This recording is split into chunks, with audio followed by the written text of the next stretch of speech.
Even after NASA's Space Shuttle program comes to an end, the agency will have the unique opportunity to share its unparalleled tale of flying the world's first reusable spacecraft, and it will do so from its very own launch site with the help of Space Shuttle Atlantis.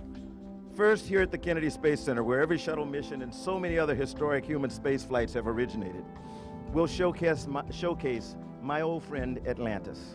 On April 12th, NASA and its design partners received the go they've been hoping for with the announcement that Atlantis will join the rockets, capsules, and artifacts from the Mercury, Gemini, and Apollo eras at the Kennedy Space Center Visitor Complex in Florida.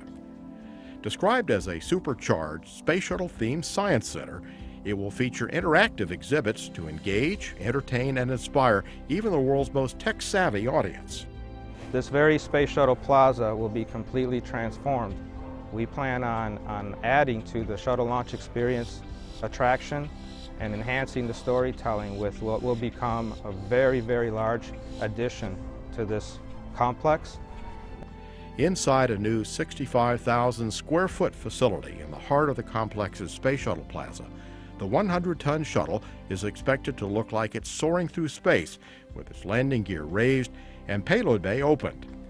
Anchored at an angle, guests would get an up-close view of Atlantis' belly and the thousands of black heat shield tiles that allowed the shuttle to travel through Earth's harsh atmosphere more than 30 times. The shuttle's robot arm also could be deployed as if reaching out to a satellite. So we started working on the design probably earlier than most folks have done, and we went further than everybody's done. We've completed an entire conceptual design. It's all drawn up. We've got a lot of agreement with our folks at NASA on how we want to do this.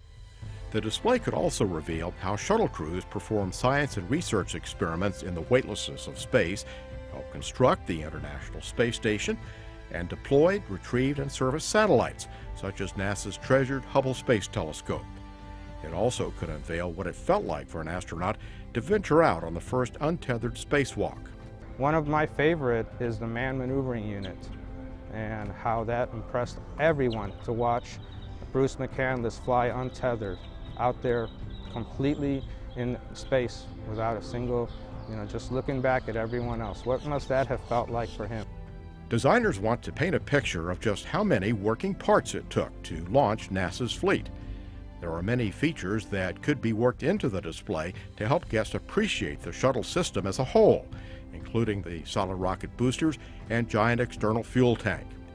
Even structures saved during the deconstruction of NASA's Kennedy Launch Pad 39B could be incorporated, such as the gaseous oxygen vent arm called the beanie cap, and the orbiter access arm, which is replete with memories of astronauts walking through before waving farewell and boarding a shuttle for liftoff.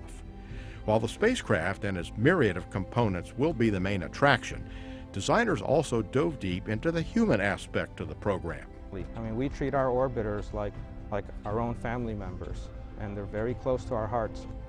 The Space Shuttle program has made possible countless scientific breakthroughs. It's produced unprecedented international cooperation, and it's fostered a future of human exploration made up of limitless possibilities. Annually, the Kennedy Space Center Visitor Complex reaches more than 1.5 million guests, and by adding a flown shuttle to the mix, it's expecting a major boost in attendance. It's really important that we get to keep an orbiter here at the Kennedy Space Center. We get over 1 million visitors a year. This is the home of human spaceflight. It's the home of the Space Shuttle. To be able to share that excitement, that story with all our visitors, to inspire the next generation of explorers, it's huge in being able to tell the story of human spaceflight and of NASA. So I think it's outstanding that Atlantis gets to stay here with us and not leave after her last flight.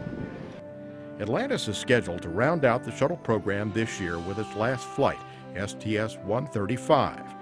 After its return from space, technicians and engineers will spend a few months prepping the vehicle for public display, paving the way for a grand opening as early as the summer of 2013. I want to congratulate all of these fine institutions and wish them many visitors and exciting programs with the Space Shuttle fleet. For all of them, take good care of our vehicles. They've served the nation well, and we at NASA have a deep and abiding relationship and love affair with them that's hard to put into words.